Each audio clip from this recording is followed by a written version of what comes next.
Hello guys, welcome back to my channel. मैं हूं ज्योति चौहान आप लोगों के सामने और स्वागत है आपका आर्ट ज्ञान कला में।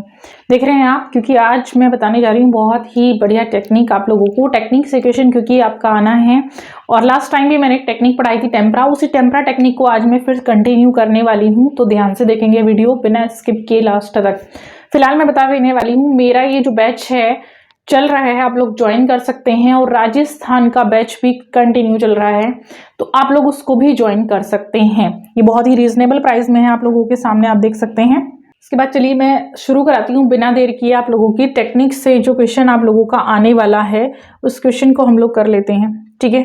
तो देखिएगा, आज का जो क्वेश्चन है कि जो भित्ति चित्रकारी की जाती है आपकी, वो भित्ति चित्रकारी, क्योंकि अजंता में भी है, जोगीमारा में भी है, बाग में भी इस तरह की जो आपकी चित्रकारी हुई है, उस चित्रकारी के लिए किस प्रकार की दीवार का इस्तेमाल किया जाता है। यानी जो चित्रकारी आप लोग करेंगे उस चित्रकारी में आप भित्ति चित्रकारी के लिए दीवार कैसे तैयार की जाती है, इससे क्वेश्चन आता है। क्योंकि अगर दीवार खुरदरी है तो क्या आप उस पर डायरेक्टली ऐसे ही उस पर चित्रण कार्य शुरू कर देंगे? तो देखिएगा, जो दीवार होती है, दीवार तैयार करने के बाद उसको कैसे तैयार करते हैं दीवार को, तो सबसे पहले इस पे दिया हुआ है कि पत्थर, ईंट और अन्य किसी भी सामग्री से निर्मित भित्ति या दीवार पर सबसे पहले आप क्या करेंगे, सीमेंट, चूना आदि का प्लास्टर करके दीवार को तैयार करेंगे। यानी अगर आप देखेंगे दीवार खुरदरी है तो खुरदरी दीवार पर चित्रांकन नहीं कर सकते, पहले उस दीवार को ही तैयार किया जाता है जिस पर आप चित्रण तैयार कर रहे हैं। तो सबसे पहले ये प्लास्टर तैयार करके करेंगे आप उसको, मतलब किस चीज का प्लास्टर तैयार करेंगे, सबसे पहले सीमेंट, चूना आदि का प्लास्टर तैयार करके दीवार को तैयार करेंगे। इसके बाद इसका बेस आधार बनाना चाहिए, मतलब दीवार तैयार हो गई आपकी, चिकनी हो गई, खुरदरी है तो नहीं हो पाएगा। इसके बाद इसका बेस या आधार बनाएंगे। जो बेस है मेनली आपका, जैसे कि बिरला पुट्टी या तारपीन के तेल से सनकर दीवार तैयार की जाती है, यानी पुट्ठी से, यानी ऐसा नहीं है बिरला पुट्टी, पुट्ठी से या जो तारपीन का जो आप मिक्सर बनाएंगे उस मिक्सर से आपकी जो है दीवार तैयार की जाती है। मतलब चिकनी आप लोगों को बनानी है, मजबूत आप लोगों को बनानी है, इस प्रकार से बनानी है कि उसमें सीलन जो है वो अंदर उसके पहुंचे ना चित्र के, जिससे भित्ति आपकी खराब ना हो। और दीवार के गड्ढे जो जिस तरह के उसमें होते हैं वो सब छिप जाए, यानी दीवार में जो भी गड्ढे, जो भी आपका सीमेंट छूट रहा है, जो भी इस तरह की जो प्रॉब्लम है वो आप लोगों की क्लीन हो जाए, वो सही हो जाए और आपकी भित्ति एकदम बढ़िया से बन जाए। इसके बाद आप क्या करेंगे, सफेदा यानी वार्निश मिलाकर बेस बनाएंगे चिकना करने के लिए, ताकि उसमें शाइनिंग भी आ जाए।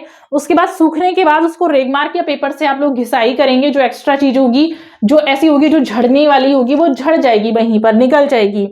और इसके बाद चित्रण, ये जो है इस तरह से बहुत ही अच्छा बेस बनता है, जिससे जो भी आप चित्र बनाएंगे इस पर वो बरसों तक सुरक्षित रहता है। तो जितने भी आप देखते हैं, जितनी भी चीजें आप लोगों की भित्ति चित्रण में अब तक जो सुरक्षित हैं, जैसे हम लोग पढ़ते हैं कि अब तक भी ये चित्र इतनी अच्छी अवस्था में सुरक्षित हैं, बने हुए हैं, तो उनके सुरक्षित रहने का मेन रीजन यही है, ठीक है।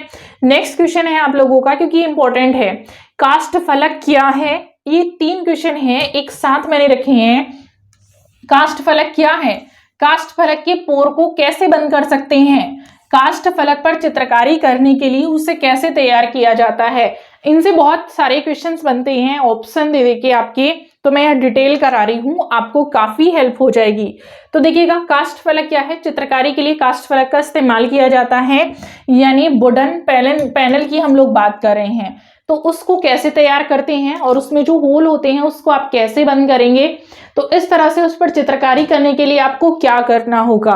तो भित्ति की ही भांति जैसे आपने भित्ति तैयार किया था, बिल्कुल वैसे ही काष्ठ फलक को तैयार करना है, बस थोड़ा सा अलग है। इसका जो तरीका है वो क्या है, जो रेगमार्क पेपर आता है आपका, उससे आपको घिसना पड़ेगा, ठीक है, ताकि वो चिकना हो जाए, और उस पर आप वार्निश करेंगे, ग्लू करेंगे या सरेस का इस्तेमाल करेंगे। आता भी है ग्लू और सरेस का इस्तेमाल किस लिए किया जाता है, साइजिंग करेंगे उसका अच्छे से, और साइजिंग की एक तह लगाने के बाद काष्ठ फलक के छेद या पोर बंद हो जाते हैं। यानी जब आप उस पर कोई भी वार्निश, ग्लू या सरेस लगाएंगे, पहले आप उसको घिस देंगे, वो चिकना हो जाएगा, उसके बाद उस पर से आप जो है ग्लू सरेस लगाएंगे तो बोर्ड चिकना हो जाएगा। तो इस तरह से उसके बाद आप उसको इन चीजों से साइजिंग कर देंगे तो वो चिकना हो जाता है, जो उसकी सतह होगी वो चिकनी हो जाएगी, और जितने भी उसमें पोर होंगे यानी होल होंगे वो बंद हो जाएंगे, ठीक है। इस तरह से जो है ये जो है, जो इससे ग्लू और ये सरेस मैंने बताया, इसको मेन रीजन इसका करने का ये है तो वो चिकनी हो जाती है सतह। दूसरा क्या है, जब भी आप उस पर रंग करेंगे यानी कलर करेंगे तो वो रंग सोखेगा नहीं ज्यादा, ये पैनल जो तैयार होगा वो रंग ज्यादा सोखेगा नहीं। इस पर सफेद का जो है अस्तर यानी प्राइमिंग भी लगाई जाएगी, लेकिन प्राइमिंग अगर आपने ये सब लगाया हुआ है ना, वार्निश, ग्लू, सरेस, तो उसको लगाने की जरूरत नहीं पड़ती प्राइमिंग को, ठीक है। आप बिना प्राइमिंग के ही चित्र बना सकते हैं।